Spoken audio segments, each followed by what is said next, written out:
Alrighty, guys, we're back for Naya Sagas, and this is a Final Fantasy Standard brew, and I'm Red Cat. Let's briefly go over the deck, then hop right into some ranked. But first things first, we built this together over on the Twitch channel. Nice.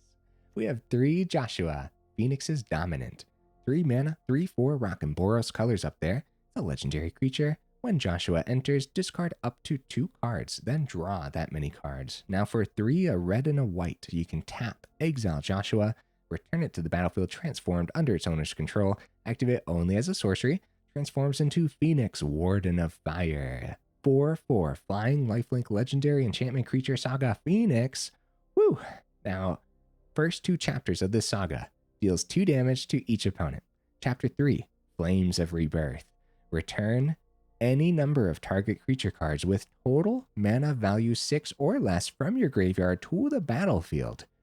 Exile Phoenix, then return it to the battlefield front face up. So it comes back as Joshua. You get that ETB again and everything. Really neat card here. So this is going to help us plug huge top-end sagas into the grave, like a couple summon Bahamut chilling. We got all 4 Knights of Round. This is an 8 mana 3/3 indestructible enchantment creature Saga Knight. For the first 4 chapters of the saga, create 3 2/2 white Knight creature tokens. For chapter 5, other creatures you control get +2/+2 until end of turn. Put an indestructible counter on each of them. Really neat, huh? For Bahamut, it's a 9 mana 9/9 flying enchantment creature Saga Dragon. For the first 2 chapters, destroy up to 1 target non-land permanent. Chapter 3, draw 2 cards. Chapter 4, Mega Flare. This creature deals damage equal to the total mana value of other permanents you control to each opponent, which could be a significant chunk of damage. So we're going to try to bring back this incredible top end with Yuna, Hope of Spira.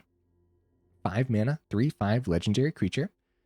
During your turn, Yuna and enchantment creatures you control have trample, lifelink, and ward 2. Okay. At the beginning of your end step, return up to 1 target enchantment card from your graveyard to the battlefield with a finality counter on it. Okay, if anything ever had a huge target on it, it's gonna be Yuna.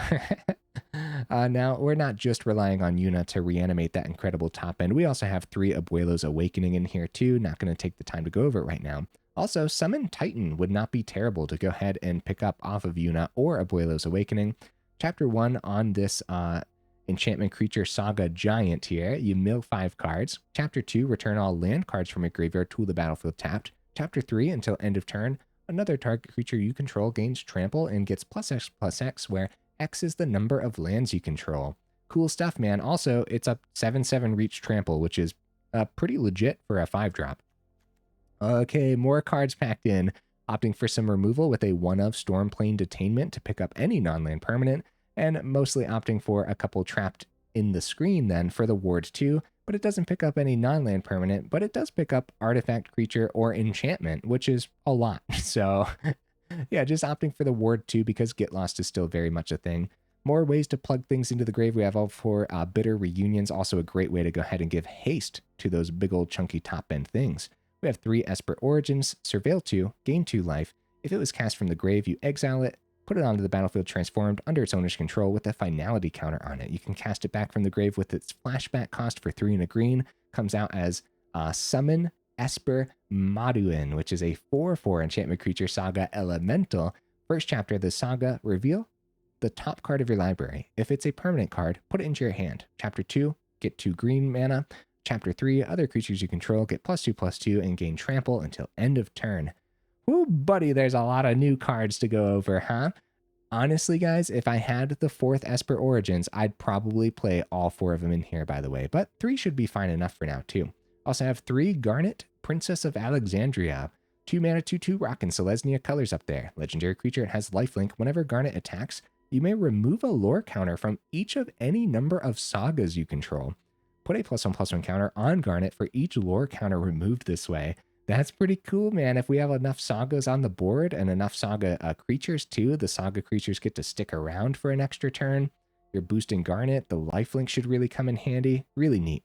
We also have a Rydia, Summoner of the Mist, as a 1-of. Not going to take the time to go over it. Same thing with Terra, Magical Adept. Just a 1-of in here. Not going to take the time to go over it right now. We have a couple Analyze the Pollen too to go ahead and grab whatever basic we want out of the deck list. However, it's not going to be unheard of to want to actually collect Evidence 8 and instead search your library for a creature or land card, reveal that card, put it into your hand, then shuffle. So you can collect Evidence 8, grab a Yuna out of the build, right? And maybe you already had 2 Knights of Round in the grave anyways. Now you're really just looking for a Yuna or something. So yeah, cool.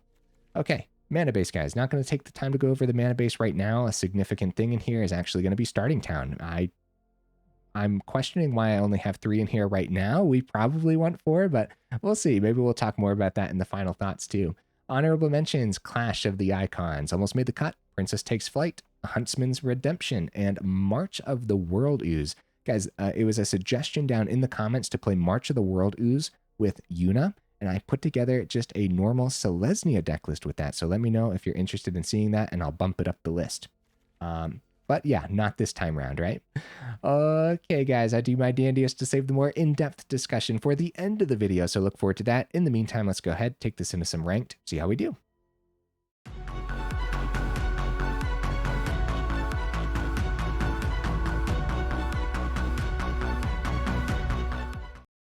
All right, looks like we're getting right into that first game. What am I expecting from the build? I'm expecting a little bit, man. Yuna seems to be a pretty powerful creature. Like I said, huge target on its back whenever it's out there, but I think this could be a legit way to put Reanimation together. Yeah, we'll see what we can actually pull off here today. All right, start with the Surveil. Stormplain Detainment. Don't really know what we're up against. We have Trapped in Screen already in hand. I'll keep it. It's pretty sketchy to actually send removal, especially removal that can pick up any non-land permanent. All right. Let's get the Rydia down. Summoner of the Mist. So, whenever a land you control enters, you may discard a card. If you do, draw a card. Oh, Invasion. Oh, nice. Cool, they get Treasure Token. They discard Atali, which is not good news, guys. That is not good news at all. We might actually want to pick up. This is super silly. But we might actually want to pick up the treasure token with like Trapped in or with Stormplain or something. I'm going to ditch the Summon Titan since we have Yuna in hand and Abuelo's Awakening at that point too.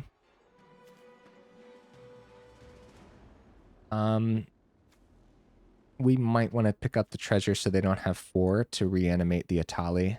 It's super silly, isn't it? Yeah. It is silly, but we should do it. If it gets us 1 extra turn to maybe find our 4th for Abuelo's Awakening or something.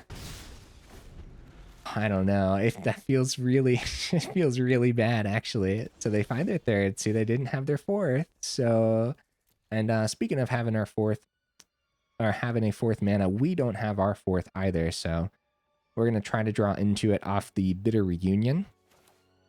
Send the Knights of Round to the grave. We do find it. Nice. That's really good, and Esper is a really good draw there too. I don't really want to send anything here. I'm going to decline. I like the rest of the hand.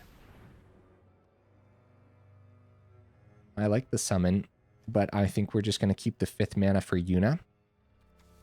And the ward should really come in handy. I guess we swing too, right? I guess. Unless they find something to give haste to everything. Wow. It wasn't anything on turn 4 anyways, guys. That's really good news. Decline. Get Yuna. It has ward 2. And being a 3/5 versus Gruul. All right. Knights of Round. Come on back, buddies. There they are. A GG opponent. I guess they were missing Black Source, right? They didn't have a swamp. They didn't have a way to reanimate Atali. Well, they might have had the way to reanimate, but they didn't have the mana for it, maybe, so... Yeah, so we got a little lucky then, I would say. But I gotta be real with you. If they found a way to bring back Atali, I mean, they could have found terrific things off of Tali, though. Like, if they hit any of our top end, they could have hit a Bahamut from from us, right? And any of their other top end dinos, too. Galta or Gishath. Yeah, we got a little lucky, but still, the deck list totally did the thing there, which was nice.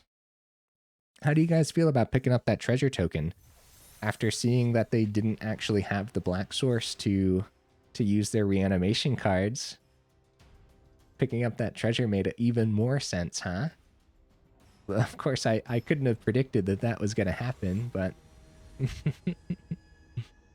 but that treasure could have been essential for their game plan, especially essential for them keeping that hand, right? This is a lot of mana, and Analyze Pollen does help us deck thin on turn 1 here, and we don't have to worry about turn 2, so we can get our Surveil land down. Yeah, that's pretty good, right? Let's grab a... Got enough red sources. I'd say we can grab a Plains successfully without worrying about it. Pretty much anything there we could have grabbed without worrying about. Actually, another green source would have been a little better, because we only have the other green source here from the commercial district. Say they want to get rid of Awakening, but we don't know what the Trapped in the Screen's actually going to pick up here. Yuna, hi! That's pretty good. Analyze the Pollen. Yeah, we're going to send it. It's kind of like sending mana. If we would have kept it, we would have drawn it. Bahamut, hi! That's good, that's good. And we can get the Sunbillow Verge down, Trapped in Screen. At this point, would usually be picking up a Heartfire hero, right? But nothing from the opponent quite yet. Let's see what their turn 3 looks like.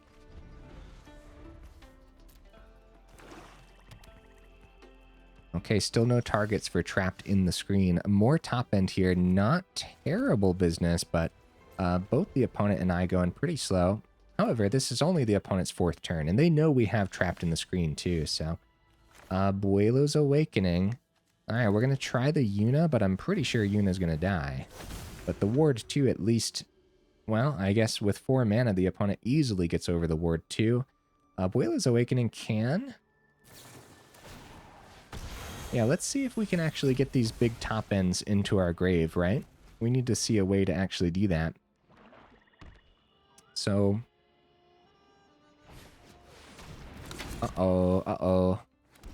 I guess we want to pick up... Well, 6 mana is pretty good, I guess. Right, we get one step closer to just playing Knights of Round. So Trapped in the Screen, picking up the Unholy Annex and Ritual Chamber seems like it would be better. But also just picking up the Demon seems pretty good too, right? They're going to be swinging with this 6/6 Demon, putting us on a clock if they play another one. If we pick up the Demon and they play another Demon, we're still going to be under threat of the Unholy Annex restocking their hand. Crap, dude. Really tough decision. I'm going to take the 6/6 to try to just bide us time. Give us a couple extra turns. If we can get a couple extra turns successfully, then hopefully we won't have to worry about the card advantage that the Annex actually gives them. Still got 3 mana here. Nothing else, though. 7th mana. Yeah, we play it. We're one step closer to Knights of Round. Should actually be really good against Mono Black with the Indestructible and everything. So many things we can draw into to help us get this top end on the board. The opponent is missing a Demon here, which is so good. Joshua, yes. Yes, guys. Let's get both of these into the grave? Should we? Maybe we keep the Knights of Round, get Bahamut, pop the Annex. They get some swings with the Preacher of the Schism. Bahamut dies to any of their spot removal, though. Maybe it should be Knights of Round with the Awakening, especially since it's indestructible. And yeah, indestructible. versus mono black. I'm sorry, guys. I was trying to think, do I want to send both of these? I believe the answer is yes. Ooh, Summon Titan also open here. Cool. But we're just going to go X's 1 on Abuelo's Awakening. Bring back Knights of Round.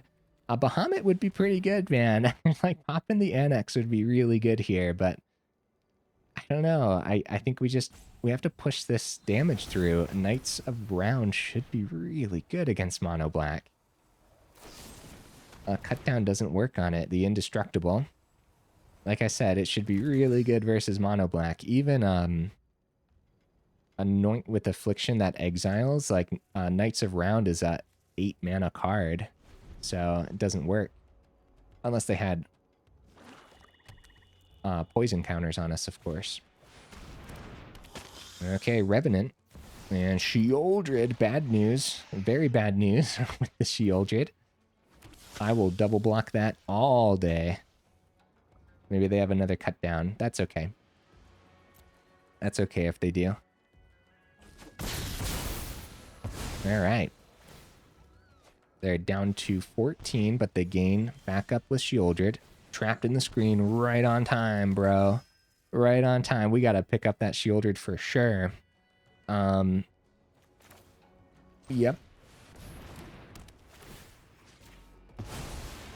Alright. We still have 5 for Summon or 5 for Phoenix. Phoenix could bring back the Yuna when it comes time. So probably Phoenix, right? And mill next turn. Alright, activate only as a sorcery, so we do it now. We don't really want to swing into their lifelink creature either, so yeah, Revenant's going to be a bit of a problem. But yeah, we don't want to swing into it. Alright, Phoenix, Warden of Fire, is the target of their removal. For sure. For sure, but... wow! Withering Torment, pop an enchantment, dude! Yeah! There they go. Okay, well, that's something we don't see every day. Worth it? I'd say so. And they get Archfiend down too. Uh-oh, guys. Uh-oh. Yep, back up to 16. We're going down to 16 here. They take 2 from the Phoenix. Terrific blockers in the air. We're wide. We're pretty wide, but so are they. If we full swing with everything except for Phoenix, they block here, go back up to 17. Block 2 on the ground, go back up to 18. Then take 4 down to 14. So there's no point in full swinging unless we swing with Phoenix, which dies to the Archfiend block. So we start with the Surveil on the District. Send the land, don't need it. Summon Titan. Alright. Okay. Okay, dude. Let's see if the Phoenix can survive one more turn to bring back Yuna, and then we start bringing back Bahamut every turn or something, right? Unholy Annex number 2. We are in danger, bro. We are in danger. Holy cow. Holy cow. Bahamut, like I was going to say, has to pop Sheoldred, but double Unholy Annex. What do we even do about that? They do go for the swing with the Revenant, which we can chump with the Knight, or we can trade with the Titan. It's not worth trading with Titan, because we'll just bring all the mana back with Titan next turn, and then maybe win with the Trample on one of our creatures or something. We're still a couple turns away from the boost on the summon Knights of Round, too, so... They gain, they're back up to 27 here. We're down to 12, it looks like. Any order's fine here. We want to target, what's this again? Exile, transform, create a token that's a copy of non-legendary enchantment. Both would be pretty cool, but Yuna's much better here, right? Oh, I'm lagging a bit. Target any number of creature cards. Oh, okay. That's why.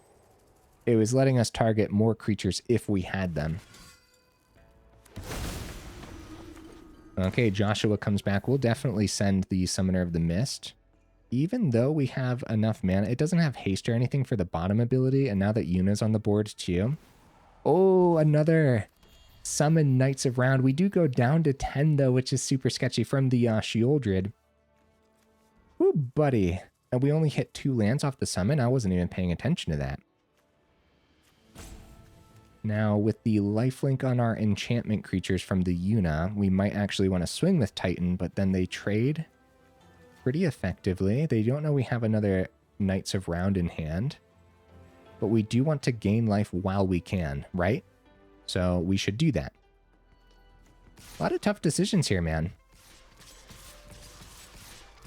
I guess a full swing. We have enough blockers on the ground going back up to 27, and then we'll have even more blockers from the other Knights of Round here. They go for a cut down. So we do go down to 8. We're going to go back up to 15, hopefully. Right? Oh, this one has lifelink too, though. So back up to 17. Block, block, block.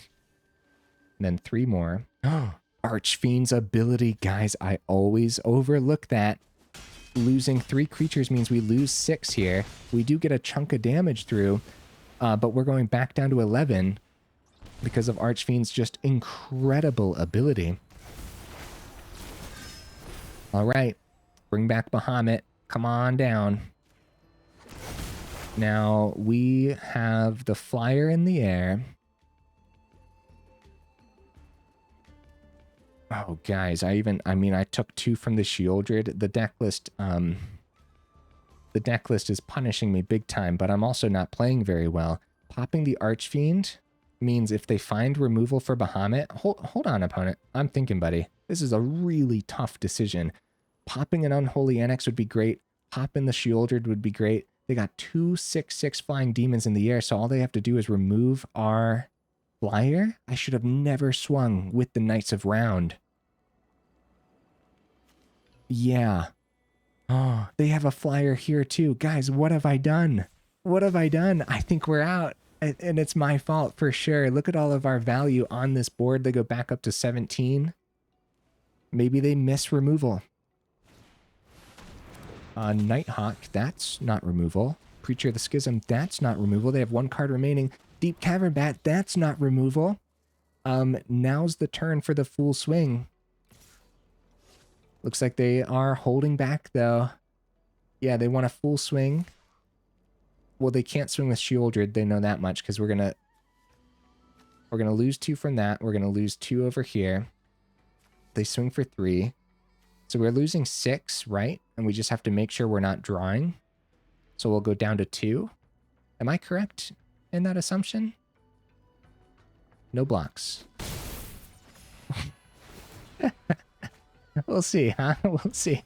I do know one thing. I'm pretty sure that the Archfiend was what was the correct. Okay, hey, good game, opponent. Archfiend was the correct one to pick up. Guys, I could have been significantly punished for my bad plays there. And the bad play, the worst play, was swinging with my Knights, including Knights of the Round, because the opponent could have easily had it. Luckily, they tapped out before the swing, so they didn't have, even if they, they didn't have any cards in hand either, right? So they couldn't have had a surprise Unholy Annex, which also would have been the last 2 needed. Yeah, no matter what, I shouldn't have full swung last turn. I should have been patient, and then this would have been the turn for the full swing, for sure. For sure, man. So I needed the indestructible blocker in the air. I needed to not let the Knights die, because any of the Knights that died was just draining my life from the Archfiend, which we were about to pop from the Bahamut play. Yeah, dude. Yeah, I got lucky. I got lucky that I didn't get punished for all that. When you're playing a deck list like this and you're very much mid-range, right? Usually, more often than not, patience is a little better unless you're going to win that turn, right? Then you go for it. Usually, right? It always depends. It's always situational too. All right, let's keep the ball rolling, huh? Yeah. Yeah, I think it feels pretty good, man. Woohoo! This is what I'm talking about. All right, we can successfully get the Verge down. And grab a plains, but also anything would be fine, but I guess a plains.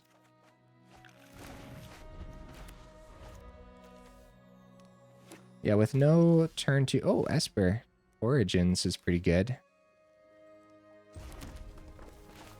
I say I stay on task here with Bitter Reunion, get the Knights of Round into the grave, ready to bring back with Yuna, or if we were to draw into an Abuelo's Awakening or something. Great catcher. Garnet, cool. Well, we need the white source on the board, we know that much. Is it Garnet or Esper Origins? Esper Origins gives us a play next turn too, by getting it into the grave. Surveil 2, gain 2. Terra. Garnet number 2 can probably go. Mill 5 cards, put up to 1 enchantment card milled this way into your hand. It's a 4-2. It doesn't block really well, and next turn, I think we're just looking for more. Like, it kind of makes me sad, though, to send the Terra. Yeah, next turn we're going to try for Esper Origins again, only it'll be a 4-4, so hopefully it blocks a little bit better. Hopefully we get something good off the top from the Surveil as well. They go for the swing. Let's see the boost on the Hatcher here. Doesn't look like they're going to boost. Guys, that's great news for us. It's probably just a stock up then for the turn. No, it's a VV. Yeah, you'd think if it was a stock up, then they would have done it to boost the prowess before combat, right? So, all right. Tapped land, that's fine. Let's go ahead and get the forest down. Yeah, we'll have Yuna next turn, so. Esper Origins, let's see the Surveil. Origins and summon Fenrir. Would be okay, but I'm just looking for more at this point too, so let's see what we see off the top here. Is it going to be a permanent? It is. It's going to be a Yuna. Wow. Second Yuna should be really good, actually. Now, will the... no, it will not survive. It's going to get bounced back to hand here. We're still at 22. We have a good chance of surviving the turn here, regardless of VV and Drake Hatcher. Now, if we were at, like, 15, if we were under that level, then maybe we'd be in a little bit of danger. It's going to be a crackling wit from the opponent. All right. Now they can generate a couple Drakes in the air here. We have to remember that what we bring back... Wow, Bahamut's great, but we need it in the grave. All right. Yeah, now that we're at 16, we are probably getting to the point where we're in danger, and they're going to generate those 2 Drakes to fly in the air for sure. VV on the board. Grab the Knights. It's good. He's really good, man. It's really good. Now, only on our turn do they actually have the lifelink and everything. They didn't activate the Drake Hatcher ability, and it doesn't say anything about sorcery, so they missed out on a couple flying Drakes for the turn, and I'm not 110% certain why they decided to do that. Forge the Tower does exile the Knights of the Round, which is great news for the opponent. We need to get these top-end things into the grave. No, that's only if it's destroyed. All right, guys. That's right, that's right. That's how magic works. That would have tricked me too, honestly, until I saw it. If a permanent dealt damage would die, then you exile it. It doesn't just straight up exile it, right? So since it can't die, they can bounce it back to hand, though. That's pretty good for them. They go stock up with the VV mana. We go down to 13. We have good blocks here, but no matter what, we need to do much more in our grave, for sure.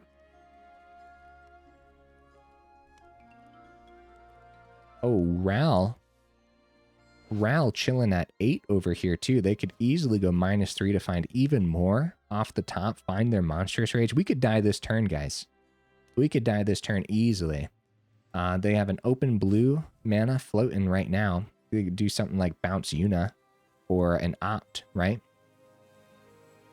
And then still have 3 mana. Find more off the Ral. Everything they play hits us for a damage off the VV. If they give trample to both Hatcher and Vivi, then we're just in danger. Everything they play also giving prowess to the Hatcher too. They have an incredible swing here, and we are forced to attempt some chump blocks. And it's really hard to chump block. The opponent's having a really good time. That's it. They're having a nice nap. That's what that means, right, guys? It's a pleasant nap, but they're actually having a really fun time. Right, so Yuna also has lifelink. They could try to more mana is really good too. We could try a swing, but then they do have the Drakes off the Drake Hatcher.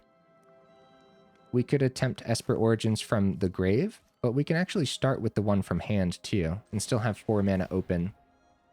And then maybe do the Esper Origins from the grave. This is excellent. Oh, there we go, there we go. Get Knights of Round into the grave, and we might as well cast this back from the grave too. Go back up to 17.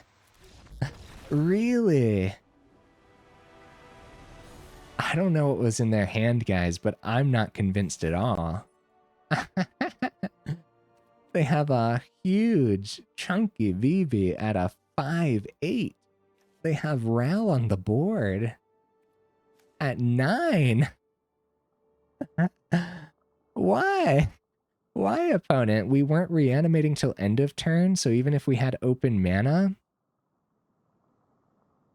it's not like Haste on Bitter Reunion was going to do anything this turn, unless instead of Yuna, of course, like Bitter Reunion can give haste to Abuelo's Awakening targets and stuff instead, right? But more importantly, just giving haste to the extra tokens on Knights of Round.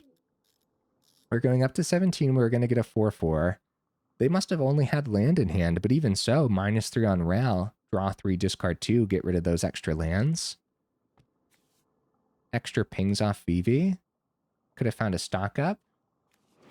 2 Drakes off of the Drake Hatcher. Oh, I am missing something here, guys. Like I said, I was missing something, right? It's remove 3 incubation counters, not 2. So they would have just had 1 extra flying Drake. So that is one thing that I missed. All right, guys. Hey, I'll take the victory. They are very hard to come by. Every game is just an incredible uphill battle. So any extra victory, I'll take it. And like I said, their hand must have been really bad. Getting the Knights back, Knights of Round number 2. They probably have more bounce targets, right? Yeah, no swing with the Yuna. No, I could have had a swing with the Yuna. That's right. Yeah, like I said, I was overlooking the fact that they weren't able to generate 2 of the Drakes, only 1. So we were going to get even more life gain there too. We go first. I'd say this is a great hand to go first with, for sure. We have all the mana we need for the whole game. Let's start with Starting Town easily. Snarling Gorehound. All right. Yuna number 2. Probably right into Fenrir ramp, so that way we can get to Titan sooner if we see mana off the top especially. Bloodghast.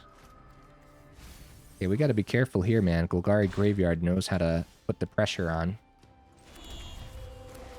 Don't really want to use Stormplain Detainment on just a Bloodghast, though, so let's get this down, get that ramp, grab a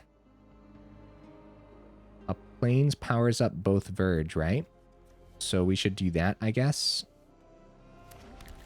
So we get the red mana and extra double white from the Verge then too. And I'll just take the 3, I guess. See if we find that 5th mana off the top, because Titan would be incredible here. But also just establishing Yuna would be good too. But I think Yuna dies on their turn with like an overwhelming remorse, which would actually be too expensive for them right now because they don't have any creatures in the grave. No, there's Cult Conscript in the grave. We do find the 5th mana, guys. All right, dude. Yuna comes down. Does it die on their turn? Should we just go Titan? Yeah, we should just go Titan because It's humongous, and if it dies, we bring it back with the Yuna instead, right? Get it down before combat to utilize the extra counter. Mill 5, Knights of Round in the grave. That's what I'm talking about, dude. Do you think we can get this swing in? No, they want stuff in the grave. I'm going to try to actually draw off the Fenrir or save it as an emergency blocker if we need it, because we are at 16. I don't think we'll need it yet, but we could. Insidious Roots. Okay. Scary business. We've been seeing a lot of Golgari Grave. I have not seen a lot of Roots recently, however. So cool. Cool opponent. That is nice. They actually go for cash grab here with the Malt Tender. Looks like we're going to get the card draw on Fenrir. And the land on Titan, too. Like one land. Yeah, one land. No, 2 land in the grave. Wow. We don't need this one from hand, so we can send it. The Surveil. Draw a card. Fenrir dies. All right, guys. Yuna, before we swing. And when they block with this, we can bring back Titan. We don't have to do that, because we're going to bring back Knights instead. I don't think we want to save this, though. I'm pretty sure we want to swing it into the Adept Death Touch, because we still get 6 through. The Titan dies. And we go back up to 24 here. And Titan's going to die next turn anyways, and our only real target. Well, I guess we'd have the Knights to target. I don't really know. I don't know if we wanted to swing. I'm pretty sure we wanted to swing. Okay, second Insidious Roots is terrible news, man. Do you think they have land in hand? I'm just going to take the 2. There's no need to get the Bloodghast into the grave and make them happy about it, right? Did they play their 4th this turn? I got to pay more attention, guys.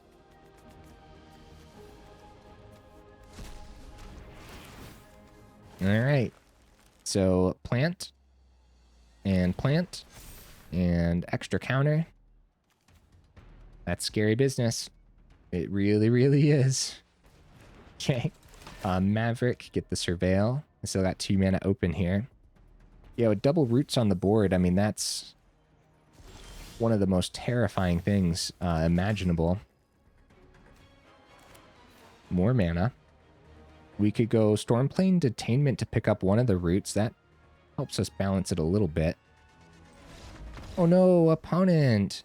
I'm surprised. I am. I really am, actually. Double Roots and we didn't even have removal for it yet, you know? Alright, well, like I said, I'll take the victories, and we might as well end on a high note, guys. Let's see. 37 minutes in? Yeah. Yeah, we'll end on a high note. Let's go talk about this deck list. Naya Sagas. Again, we built this together on Twitch, and when I was going in, what did I expect? I expected a little bit. It feels pretty solid. It really does. So we don't really want to take too much damage from starting town. I see why we ended up on 3. Earlier when I went over the deck list, I brought up how we probably want 4, right? Because it's been so good in my 3-color mana bases, it's not even funny. But the mana felt pretty good. Like there was like nothing wrong with the mana, and you know, leaning. So let's rearrange some stuff here. Let's make some space real quick. Let's take a look. We look at the plains and the forest, and then the Verge, Hushwood, taps for green at first. And then Sunbillow taps for white at source. And if we look here, we are splashing red. That is perfect, right? We got this close to an even split between white and green. So we have an even split over here in the mana base between the Verge. However, Commercial District also powers up both Verge, being a mountain and a forest, right? Powers up both of those. And starting town tapping for any of the mana too. Just a really clean mana base. And honestly, if we weren't playing Analyze the Pollen, we could drop the mountain, go up the 4th starting town. But Analyze the Pollen did seem pretty worth it, and I do like how it helped us thin the deck list. There are going to be moments for sure where you collect Evidence 8 and grab an essential creature that you've been dying to have in your hand that whole time, most likely Yuna, right? So don't like how I rearranged that. Obviously, I was just trying to make room for the mana base.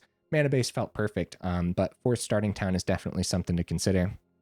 Now, we only got 24 mana in here. I could see 25 if you go up the 25th. There you go, fourth starting town, right? But what would I drop? Either Rydia or Terra can easily be dropped for either the 25th mana or more removal. More removal would be pretty good. Another Stormplain Detainment. I do like that we split this up. Instead of just going 3 Stormplain Detainments, we went 2 Trapped in the Screen and a Stormplain Detainment. Having that split, this one can actually pick up Planeswalkers, for example. Trapped in the Screen, extra Ward 2 is going to come in handy way more often than just picking up any permanent, especially since this can pick up Artifact, Creature, or Enchantment. But also, having a split like this is pretty good when we're packing so much extra into the grave off of random mills from like Summon Titan and stuff too. Guys, Summon Titan is kind of legit. Every single time I've played with this so far, it's kind of been an MVP. It's a big old chunky 5-drop. The reach is kind of incredible, especially against like demons and stuff too. If you're packing your graveyard anyways and you want your graveyard to be packed, mill 5 is no joke. Now, if the opponent's busy removing your other stuff too, they kind of have to prioritize this because all of a sudden you're going to get just incredible ramp. If we had a third or even the 4th Titan in here, which I don't have for yet, I think I'll be happy when I pool the 4th one though. If we had more, I would consider a Fabled Passage style mana base instead, and honestly, you could probably pull that off with Fabled Passage and not even worry about the starting towns if you don't have any yet.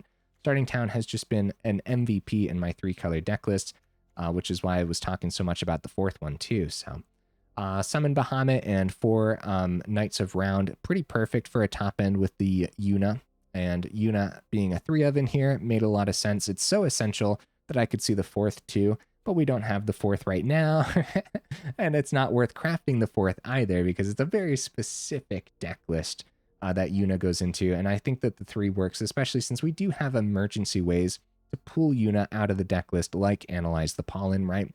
And it's not 110% necessary for the Reanimation, since we still have 3 Abuelos Awakening for the Reanimation as well. So, yeah, cool. Really cool, man. Oh, Joshua. Yeah, I'll be playing more Joshua. I'll say this, man. A 3/4 3-drop is actually decent enough stats. Look, if it was a vanilla creature, didn't have any abilities, then no, a 3/4 man. I mean, obviously. But it comes in, you get the discard 2, you get to draw 2, it gets a little bit bigger, and later on in the game, flipping into Phoenix Warden of Fire is kind of crazy, dude. But I don't know, I'm keeping my eye on Joshua. Other deck lists that really want to pack things into the grave will probably want Joshua. A discard deck list. We haven't visited discard in a while. Mardu discard could be cool, but I wonder if it's possible to do anything with Boros discard outside of Boros Reanimation, which I guess is still pretty possible, right? So, yeah. Or if you're going Boros Reanimation, maybe you could go Boros Vehicles with Joshua. Yeah, I'm keeping my eye on Joshua for sure. Being a 3/4, it doesn't get hit by Lightning Helix, Lightning Strike, doesn't get picked up by Cut Down, stuff like that. All that is very, very significant, dude, for real. Yeah, if I was dropping anything, guys, I'd drop the 1-ofs. Terra and Rydia. Neither of those really did the thing today. Rydia kind of helped us trade some stuff out. Rydia is also a way to bring stuff back with the summon ability. X, you can tap it. Return target Saga card with mana value X from your graveyard to the battlefield with the finality counter. It gains haste until end of turn. Activate only as a sorcery. That's going to be much better with your smaller summons like the Fenrir or the Summon Titan as well. Also, guys, another thing too, I would consider the 4th Esper Origins. This is a pretty good card in every deck list I've played with it so far. It's kind of been another MVP similar to that Summon Titan. I don't have the 4th one yet. The 3 is totally fine. As a matter of fact, if you do have 4, you're going to love seeing it, but sometimes maybe you will see too many of them. Luckily, it gains you life, and life gain does go the extra mile nowadays, so yeah. And then the Surveil 2, and it's not going to be unheard of at all to just flash this back right away as well, so cool. Really cool stuff. I loved the deck list, and I loved building this one with you guys too, so Guys, if you made it this far into the video, for real, y'all are champions. I super duper appreciate you. Let me know what you would add or take out. Let me know if you agree with me. Is this actually one of the ways where we can put together a successful Yuna list? Because I think so. It might very well be. Oh, guys, put it on the do not craft list, though. It doesn't really say anything about the deck list. We're still pretty early into Final Fantasy, and I'm not 110% convinced that this is, in fact, the way to put Yuna together, right? But I suppose if you do end up crafting things like Yuna and the top end, then there's probably going to be other fun things you can try with it, like Selesnya, or I think some people are putting together Abzan. I couldn't think of the name of it. Abzan Yuna too, right? So I don't know. It's pretty expensive. Put it on the do not craft list, even though I thought it was pretty good, and it might very well be one of the ways to put Yuna together. It's just more testing required, right? If you already have all the cards, perfect. I would say give this one a shot. Get back to me. Let me know how it goes for sure. There's also just things that you really don't want to craft for in here, like that Terra, for example. That's a mythic, and it's already on the chopping block for me. So personally, I'm not going to change anything right now, though. So, all right, guys, enough rambling, huh? Yeah, if you made it this far in, for real, y'all are champions, and I will see you in the next video.